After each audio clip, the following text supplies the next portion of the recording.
तो पाकिस्तान में इलेक्शन हो गया जी। इलेक्शन हुआ और जिस प्रॉब्लम को सॉल्व करने के लिए हम समझ रहे थे कि इलेक्शन ज़रूरी है, उससे बड़ा प्रॉब्लम खड़ा हो गया।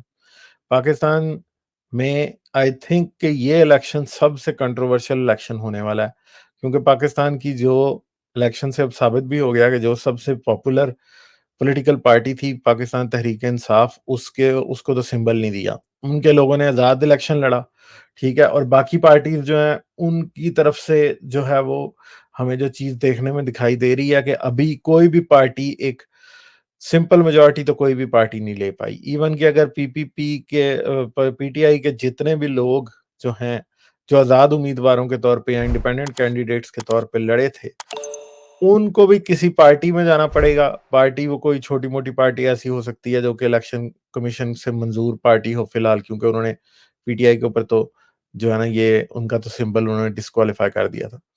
तो ऐसा हो सकता है कुछ पार्टीज़ भी हैं जिसमें पीटीआई के लोग पार्क करके उस पार्टी के थ्रू पीटीआई की गवर्नमेंट को चलाया जा सकता है। ऐसा भी ऑप्शन है कि शायद ये पीटीआई की ही दोबारा सिंबल के बगैर जीत के भी फिर ये लोग सारे पीटीआई में शामिल होके और एक ब्लॉक बना के और ये गवर्नमेंट बना सकते हैं। मगर सिंपल मेजॉरिटी तो इमरान खान के पास भी हमें दिखाई नहीं दे रही और नवाज शरीफ के पास भी नहीं है, पीपी के पास भी नहीं है।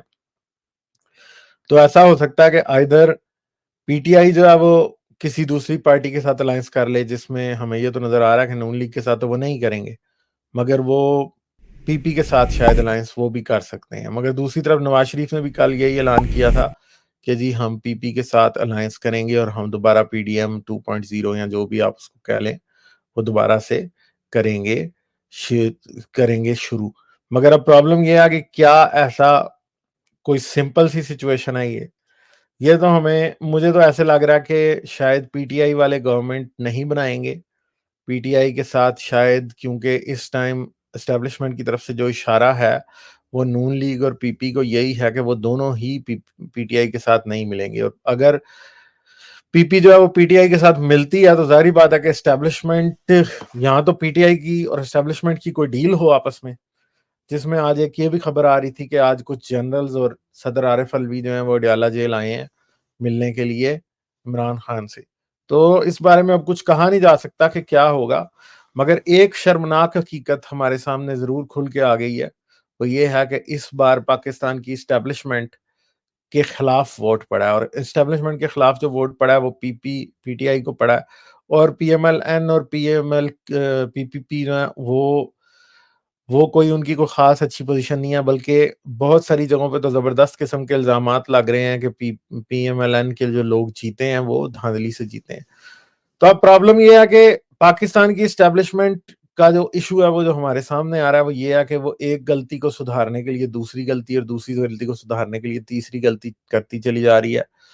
अब मसला ये है कि इमरान खान का एक बहुत ही सीरियस इशू है कि इमरान खान के पास जो है ना वो पॉलिटिकल जो एक डिप्लोमेसी वाली सिचुएशन है ना वो उसके पास नहीं है। एक सिचुएशन तो ऐसी हो सकती थी कि इमरान खान एस्टेब्लिशमेंट को ये यकीन दिला देता कि अगर मैं गवर्नमेंट में आऊँगा तो मैं तुम्हारे खिलाफ, आसिम मुनीर के खिलाफ या इनके खिलाफ कोई एक्शन नहीं लूँगा। मगर आई थिंक कि वो ये कराने में नाकाम हो गया और वो अभी भी इनके साथ कोई एस्टेब्लिशमेंट को, मतलब असल में मसला ये है कि अभी पॉलिटिकल पार्टीज़ अगर मुल्क को चलाना चाहती हैं, तो उन्हें मिल के एस्टेब्लिशमेंट को एक वे आउट देना है, फेस सेविंग देनी है। जो कि पता नहीं इमरान खान देने को तैयार है या नहीं तैयार, इस बारे में कुछ कहा नहीं जा सकता। और क्या कोई बंदा भी ऐसा है जो कि पाकिस्तान तहरीक इंसाफ और एस्टेब्लिशमेंट के दरमियान रिकंसिलिएशन किसी तरीके की करा सकता है कि एक एतमाद की फिजा कायम हो जाए? दूसरा प्रॉब्लम ये है कि पाकिस्तान के जितने इंटरनेशनल पार्टनर्स हैं वो इमरान खान के ऊपर बिल्कुल भी एतबार नहीं करते और पीटीआई के ऊपर, क्योंकि पीटीआई जब पाकिस्तान में पहली बार गवर्नमेंट में आई थी तो इन्होंने चाइना को बड़े बुरे तरीके से नाराज किया था, क्योंकि इन्होंने चाइना के बहुत से प्रोजेक्ट्स जो पाकिस्तान में चल रहे थे उनको खत्म कर दिया था। उसके बाद इन्होंने क्या किया था, इन्होंने आके फिर जो है वो यूएई और मिडिल ईस्टर्न कंट्रीज जो कि पाकिस्तान के बहुत बड़े जो है ना वो पार्टनर्स हैं, उनको भी वो भी कोई खुश नहीं है। टर्की खुश नहीं है पाकिस्तान से, फिर पाकिस्तान से मलेशिया खुश नहीं है, इंडोनेशिया खुश नहीं है। अमेरिका पाकिस्तान से खुश नहीं है, जो कि पाकिस्तान का सबसे बड़ा पार्टनर हमेशा से रहा है। ईयू पाकिस्तान से खुश नहीं रहा, स्पेशली उस वक्त में जब इमरान खान आया, और फिर इमरान खान ने बाद में जो वो जो लेटर वाला सारा ड्रामा किया, वो भी एक बहुत बड़ा ड्रामा था, और उसकी वजह से भी डिप्लोमेटिकली पाकिस्तान को बहुत नुकसान हुआ। तो इंटरनेशनल पार्टनर्स जो हैं पाकिस्तान के, वो भी इमरान खान के खिलाफ हैं असल में।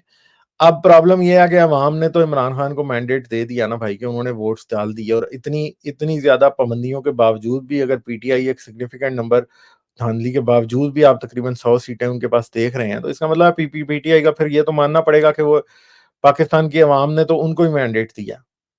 तो भाई ठीक है, फिर अगर अवाम ने उनको मैंडेट दिया तो उनको गवर्नमेंट बनानी चाहिए और बनाने देनी जानी चाहिए उनको, क्योंकि अवाम तो उनके पीछे है। अब अवाम ने अगर गलत वोट दिया तो अगले 5 साल में उनकी कारकर्दगी जो है वो दिखा देगी, और फिर अवाम को पता चल जाएगा कि उन्होंने गलत दिया वोट या सही दिया। मगर प्रॉब्लम यह है कि पाकिस्तान की एस्टेब्लिशमेंट कभी भी अवाम को भी अपनी गलती का एहसास नहीं होने देती, क्योंकि पाकिस्तान की एस्टेब्लिशमेंट हमेशा इंटरफेयर करती रहती है गवर्नमेंट के प्रोसेस में। लोग वोट डालते हैं और बाद में लोगों को इस जिम्मेदारी का एहसास नहीं होता कि उन्होंने गलत वोट डाला तो उसकी वजह से उनके साथ बुरा हुआ, बल्कि उनको बाद में जिस तरह अभी इंडिकेशन सारी मिल रही है, अगर अगर नवाज लीग जो है या नून लीग गवर्नमेंट बना लेती है पीपी के साथ, तो अवाम तो फिर भी खुश रहेगी नहीं, क्योंकि अवाम ने तो वोट डाला है भाई, पीटीआई को ज्यादा वोट डाला है।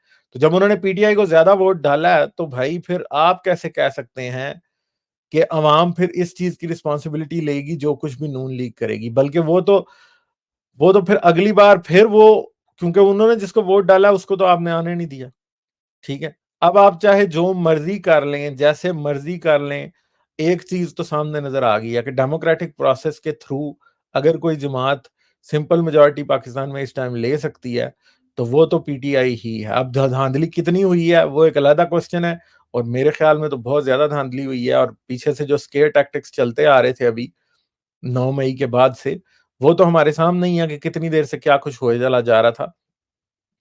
तो वो सारी चीजें हमारे सामने हैं, और वो जो कुछ भी हुआ वो हमारी आंखों के सामने है, और हम अच्छे तरीके से जानते हैं कि पाकिस्तान में फ्री एंड फेयर इलेक्शन, मुझे तो एटलीस्ट मेरी नज़रों में तो बिल्कुल भी नहीं हुआ। और फिर आप अब आपने, ठीक है हम जानते हैं कि इमरान खान को आपने बनाया था, तो ठीक है भाई, अब आपने जिसको बनाया था वो अब आपको आउटग्रो कर गया। तो अब प्रॉब्लम तो अब यही है ना कि चीजें एस्टेब्लिशमेंट के हाथ से बाहर निकल रही हैं असल में। अगर डेमोक्रेसी के मुताबिक देखा जाए तो ठीक है, अब आपने एक लीडर खड़ा किया था, वो जैसा भी है जो भी है, हमें पता है कि इमरान खान पाकिस्तान के लिए एक डिजास्टर से कम नहीं है, मगर ठीक है भाई, अब अवाम ने वोट दे के बुलाया उसको, तो आप उसको हुकूमत दें और वो उसको चलाने दें। ठीक है, पिछली दफा भी मैंने बात की थी कि जो इद्दत वाला केस है वो तो एक इंतहाई चीप शॉट है, बिलो द बेल्ट है बिल्कुल ही, ये तो कोई बात ही नहीं है जो उसके ऊपर की गई है। ठीक है, तो वो बात ठीक है। बाकी हाँ, दूसरी तीसरी बातें जो उसकी सारी और चीजें हैं, वो एक अलग क्वेश्चन है, मगर मसला ये है कि एस्टेब्लिशमेंट वही गिरे हुए घटिया हरबे अब इमरान खान के खिलाफ भी इस्तेमाल कर रही है, जो मरीम नवाज के खिलाफ कर रही थी, जो नवाज शरीफ के खिलाफ कर रही थी। इमरान खान की क्लोजेट में जरा ज्यादा बड़े स्केलेटन्स आए, मतलब वो जो कैरेक्टर असैसिनेशन के मौके इनके पास उसके लिए ज्यादा थे, मगर एक बात तो हमें समझ आ रही है कि he is immune to this, और लोग जो हैं, लोग तो वोट डाल रहे हैं। हालांकि वोटर टर्नआउट ओनली 48% था, लास्ट टाइम 55% था। 48% टर्नआउट के बावजूद भी इसका मतलब है हमें यह पता चला कि पीटीआई का वोटर जो है वो बाहर निकला और उन्होंने वोट डाला है। और अब उन्होंने अगर वोट डाला है और बाकी पार्टीज के वोटर ने वोट नहीं डाला, तो इसका मतलब है कि कसूर फिर किसका है? कसूर तो फिर सारी बात है एस्टेब्लिशमेंट और बाकी पार्टियों का कि उनका वोटर क्यों बाहर नहीं निकला। उनका भी निकलता, वो भी वोट डालता। हमें ये पता है कि बहुत से लोग जो हैं वो पाकिस्तान के इलेक्टोरल प्रोसेस से मायूस हैं, जैसे कि अगर मैं भी पाकिस्तान में होता तो मैं भी सख्त मायूस होता, और शायद शायद मैं किसी को भी वोट ना डालता। ठीक है, बहुत बड़ा चांस ये था कि मैं किसी को भी वोट ना डालता। मगर एक और बात हमें ये नजर आ रही है कि एटलीस्ट पीटीआई का वोटर तो, वो तो मुतहर्रिक है, वो तो अपना काम कर रहा है, उसने वोट डाला है, उसने अपनी पार्टी को जितवाया। अब एस्टेब्लिशमेंट ने जो कुछ कर लिया, अदालत से जो गन डाला गया, पार्टी को डिस्क्वालीफाई कर दिया गया, उनको सिंबल नहीं अलॉट किया गया, वो फिर भी जीत गए। तो इमरान खान, मैं समझता हूँ ओवरऑल इमरान खान पाकिस्तान के लिए डिस्ट्रक्टिव रहेगा, मगर अगर वो डिस्ट्रक्टिव है भी है और वो अवाम ने उसको वोट डाला है, तो भाई आप अवाम को उनके वोट का कॉन्सिक्वेंसेस भुगतने दें, तो अगली बार वो सही वोट डाल लेंगे, वो देख लेंगे कि कौन सा शख्स पाकिस्तान के लिए सही है। दूसरी बात यह है कि इस टाइम अफ़गानिस्तान की तरफ से पाकिस्तान के लिए बहुत बड़े चैलेंजेज़ हैं। इंसर्जेंसी फुल शुरू है, दहशतगर्दी की एक नई वेव आने वाली है। इंटरनेशनल इंटेलिजेंस एजेंसीज़, पाकिस्तान की अपनी इंटेलिजेंस एजेंसीज़ ये बात कर रही हैं, पाकिस्तान में दहशतगर्दी के वाक़यात शुरू हो चुके हैं। सुसाइड बॉम्बिंग्स आई थिंक इस साल और अगले साल से ज़बरदस्त किस्म की शुरू हो जाएँगी। तालिबान जो है वो इंसर्जेंसी कर रहे हैं, टीटीपी काफ़ी स्ट्रॉन्ग हो गई है।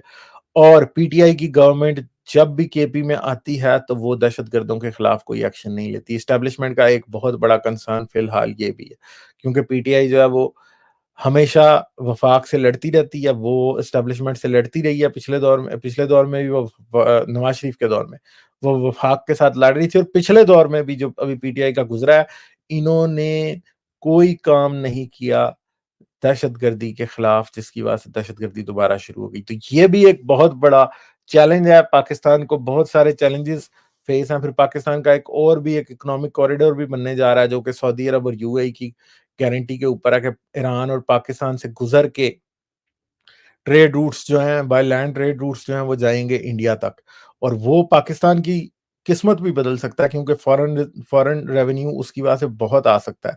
मगर अब प्रॉब्लम ये है कि ये लोग जो हैं, ये अब किस तरह से पीटीआई वाले अगर गवर्नमेंट में आते हैं तो ये किस तरह से बिहेव करेंगे, और शायद ये एक बहुत बड़ी रीज़न भी हो सकती है कि एक दफ़ा दोबारा पीडीएम की गवर्नमेंट हम देखेंगे। मगर जो कुछ भी 2 दिनों में पिछले में हुआ है, जो अभी तक कोई हतमी नतीजा नहीं दिया जा कि इन्होंने प्रॉपर नहीं दिया, और प्रॉपर ऐलान बहुत सी जगहों से इन्होंने नहीं किए। उसकी वजह ये है कि एस्टेब्लिशमेंट अब सर खुजा रही है बैठ के कि अब क्या करना है। तो एक बहुत बड़ा तमाशा, एक बहुत बड़ा पंडोरा बॉक्स खुल गया, और मुझे तो नज़र आ रहा है कि अगले 5 साल फिर केओस के गुज़रने वाले हैं, स्टेबिलिटी नहीं आने वाली, इकोनॉमिक स्टेबिलिटी नहीं आएगी इसकी वजह से।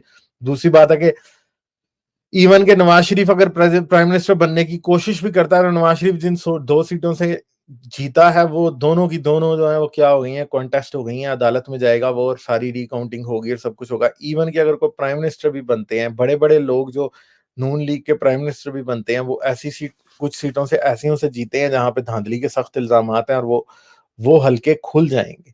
तो जब वो हलके खुलेंगे, तो फिर क्या प्रॉब्लम्स होंगे, फिर वो एक और बात है। दूसरी बात ये है कि अभी बहुत सारे आज़ाद उम्मीदवार और ये सारा तोड़-जोड़ के ज़रिए जो गवर्नमेंट्स बनेंगी, और जब तोड़-जोड़ के ज़रिए गवर्नमेंट्स बनती हैं, तो करप्शन हमेशा ज़्यादा होती है।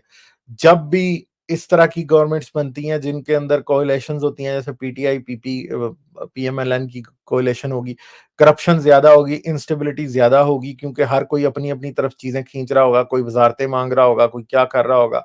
फिर जो-जो जहाँ पे बैठेगा, वो वहाँ पे बैठ के समेटेगा, पैसा समेटेगा, चीज़ें खराब करेगा। तो असल में आई थिंक कि ये इलेक्शन की वजह से केओस जो है मज़ीद बढ़ गया है, और मैं तो कुछ देर पहले से एक बात कहता आया हूँ, आई डोंट नो कि अभी आगे क्या होगा। मैंने ये कहा है कि पाकिस्तान का सर्वाइवल इस इलेक्शन के आउटकम के ऊपर डिपेंड करता है।